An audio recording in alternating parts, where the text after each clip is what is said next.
Hi folks, I'm Matt Doyle, MLSsoccer.com's Armchair Analyst, and welcome back to another episode of Between the Lines. Now, I am a confessed fan of the target forward, the big old number 9, the donkey, as they're sometimes called. And I love them not just because they score, but because their movement, their ability to pass, their ability to hold the ball, and their ability to break the zonal defense that they're facing makes it easier for everybody around them to score.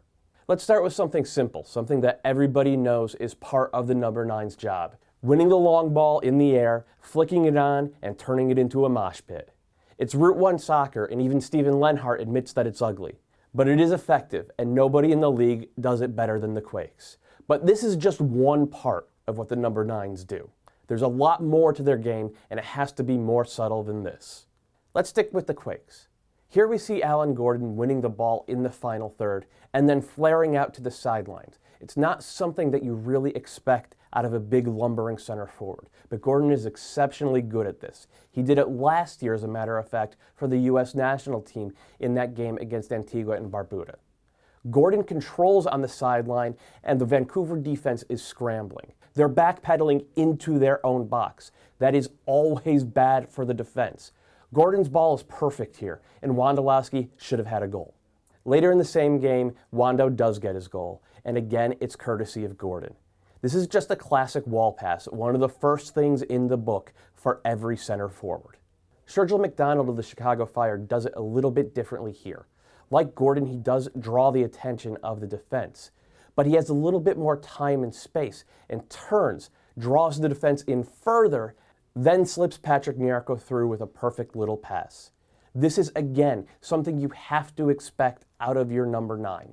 And it's a perfect example of why number 9s don't have to be scoring to be effective. In fact, they don't even have to touch the ball to be effective. And Connor Casey's going to show that right here. His check to the ball is so hard and so convincing that Glauber never even thinks about playing the ball. And this is the definition of breaking a zonal defense. It's all about making sure Casey himself doesn't get possession because he's that much of a threat to make a play with the ball on his foot. He's a phenomenal passer, like Gordon, like Brian Ching, like Brian McBride back in the day. These guys have as good a passing eye as many of the guys we venerate from midfield. And in this case, that's what makes the dummy so effective and releases Danny Cruz and Jack McInerney into space. Now I want to go back to a term I used earlier in the show about breaking the zonal defense. Most teams in the world play a zonal defensive scheme. 4 guys at the back, 2 fullbacks, one overlaps, the other holds, and it switches on and off. These guys are tasked not with marking individual players, but marking areas of the field. It's a zone. However, a number 9 can force them to break out of their zone and mark man-to-man. That's what Casey does so well. That's what Brian Ching does so well, as we see here when he peels off the back line into space, then turns and plays Will Bruin through. No one was sure who was supposed to go with Ching, so he had the time to turn and play Bruin into space. So you can understand why it's so important for those central defenders to break their zone.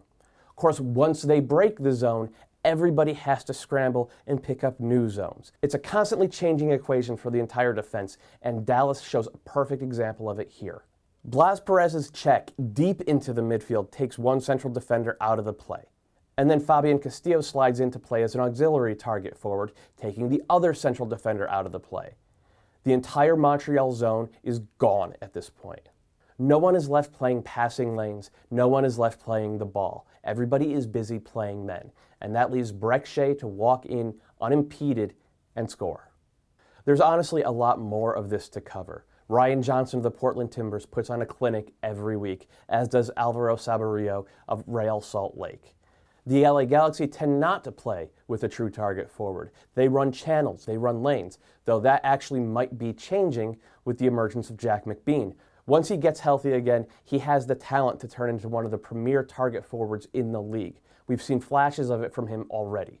But the overall point I want to make here is that it's not always the forward's job to score. Of course, you want to get some goals from these guys, as many as possible, really. But in the modern game, the number 9's real job is to make it easier for everybody else to score. And what we've shown you today are a few examples of that. Thanks for joining us. We'll be on a 2-week sabbatical, but we'll be back again at the end of May for another episode of Between the Lines.